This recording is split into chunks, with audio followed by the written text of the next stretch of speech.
માન્ય પ્રધાનમંત્રી શ્રી નરેન્દ્રભાઈ મોદીના નેતૃત્વમાં નાણામંત્રી શ્રી નિર્મલા સીતારામનજીએ રજૂ કરેલ વચગાળાનું કેન્દ્રીય બજેટ 2024-25 ભારતના કરોડો નાગરિકની આશા આકાંક્ષાઓની પરિપૂર્તિ બનાવનારું બની રહેશે.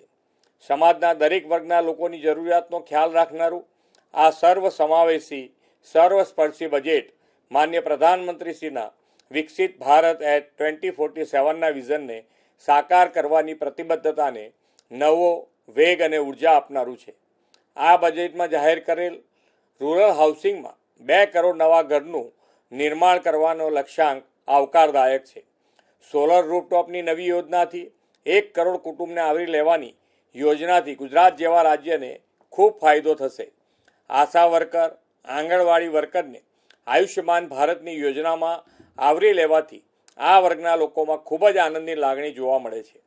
માન્ય પ્રધાનમંત્રીશ્રીના માર્ગદર્શનમાં ભારતમાં વર્લ્ડ ક્લાસ ઇન્ફ્રાસ્ટ્રક્ચર નિર્માણનો નવો યુગ શરૂ થયો છે. ત્યારે આ ક્ષેત્રમાં નાણાકીય ફાળવણી વધારીને 11.11 લાખ કરોડ કરવાથી આંતરમાળખાકીય સુવિધાના નિર્માણમાં તેજી આવશે.